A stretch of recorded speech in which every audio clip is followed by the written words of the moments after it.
উক্ত প্রতিযোগিতায় ঢাকা বিশ্ববিদ্যালয়ের নির্যাতনের শিকার হওয়া প্রতিটি শিক্ষার্থীর কাছ থেকে লেখা আহ্বান করা হচ্ছে।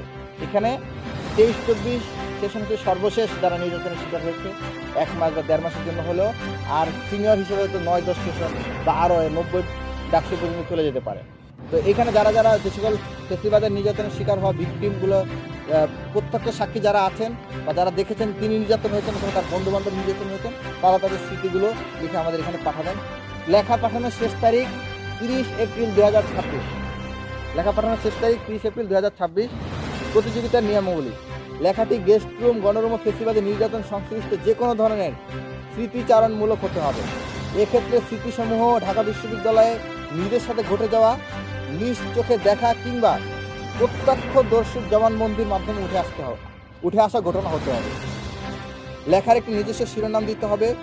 শব্দ সংখ্যার নির্দিষ্ট সীমারেখা থাকবে না, এটি লেখকের উপর নির্ভর করবে। অর্থাৎ স্মৃতি যত দীর্ঘ হবে তিনি ততটা লম্বা করে লিখতে পারবেন, কোনো শব্দের বাইন্ডিং নেই, যত শব্দের মধ্যে লিখতে হবে। লেখার মধ্যে অবশ্যই সঠিক তথ্য, যেমন ঘটনা সংশ্লিষ্ট ব্যক্তির নাম, স্থান, সময়, তারিখ এবং বিভিন্ন শ্রেণী পেশার মানুষের অবদান উল্লেখ করতে হবে। কোনো কোনো ক্ষেত্রে আমাদের অবদান আছে, কোনো হয়তো স্টাফ আমাদেরকে নির্যাতন, হয়তো কোনো স্টাফ ছাত্রলীগ এরকম ঘটনা ঘটেছে যে কোনো এক স্টাফ শুনেছেন অমুক ছেলেকে ছাত্রলীগের 2 জন আলোচনা করতেছে যে প্রমুখকে তারা রাত্রিবেলা মারধর করবে, তখন ওই স্টাফ কোনো কোনো ক্ষেত্রে এরকম ঘটনা আমরা সংবাদ শুনতে পাই, ওই স্টাফ এটা জানতে পেরে সাথে সাথে ওই যে শিক্ষার্থী নির্যাতন হইতে পারে আশঙ্কা আছে তাকে সতর্ক করেছেন। পরে সে সেই রাত্রে হলে যায় নাই, তো বাইরে ছিল এবং নির্যাতনের মাধ্যমে বেঁচে গেছে। এই ধরনের অনেক মানুষের অবদান আছে। কোনো শিক্ষক, কোনো বড় ভাই, সিনিয়র যিনি যিনি গেস্ট রুম গণরুম নির্যাতনের হাত থেকে বাঁচিয়ে দিয়েছেন আগে থেকে জানতে পেরে, অবহিত করে। এই ধরনের অনেক অবদান আছে নির্যাতন থেকে বাঁচার। আবার অনেক স্টাফও নির্যাতনের সাথে জড়িত, অনেক প্রশাসনিক কর্মকর্তা নির্যাতনের সাথে জড়িত। প্রত্যেকটা বিষয় যাতে এখানে আসে। এরপরে আমরা বলেছি যে বর্ণিত ঘটনার কোনো প্রমাণাদি, ছবি, ভিডিও, পেপার কাটিং, ফেসবুক পোস্টের লিঙ্ক ইত্যাদি থাকলে তার যত্ন করবে এখানে সব যুক্ত করতে হবে। আমরা সকল বাছাইকৃত লেখা নিয়ে সংকলন প্রকাশ করব।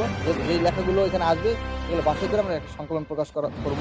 এবং 7 নম্বর হচ্ছে ফেসিবাদী শাসনামলে ঢাকা বিশ্ববিদ্যালয়ের অধ্যয়নরত সাবেক ও বর্তমান সকল শিক্ষার্থী প্রতিযোগিতায় অংশগ্রহণ করতে হবে। অর্থাৎ যেটা বললাম যে 23-24 সেশন থেকে শুরু করে একেবারে যতজন শিক্ষার্থী এই ফেসিবাদী নির্যাতনের শিকার হয়েছে তারা প্রত্যেকেই এই প্রতিযোগিতায় অংশগ্রহণ করতে পারবে।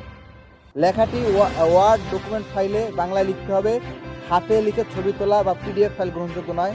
নির্ধারিত ফরমের মাধ্যমে প্রতিযোগিতায় অংশগ্রহণ করতে হবে। নির্ধারিত ফরমের লিঙ্কটা এখানে দেওয়া থাকবে এবং এটা আমরা বিজ্ঞপ্তিতে আপনাদেরকে দিয়ে দিব, সাংবাদিকদের মাধ্যমে এটা পৌঁছে যাবে এবং আমাদের বিশ্ববিদ্যালয় ওয়েবসাইটের মাধ্যমে, ইনস্টিটিউশনাল ইমেইলের মাধ্যমে আমরা লেখা এই লিঙ্কগুলো এবং বিজ্ঞপ্তিটা আমরা আনুষ্ঠানিকভাবে শিক্ষার্থীর মাধ্যমে পৌঁছাবো। লেখাটি পাঠানোর ক্ষেত্রে অবশ্যই ওয়ার্ড ডকুমেন্ট আকারে হিসেবে লেখাটির শিরোনাম ব্যবহার করতে হবে। বর্ণিত ঘটনা কোনো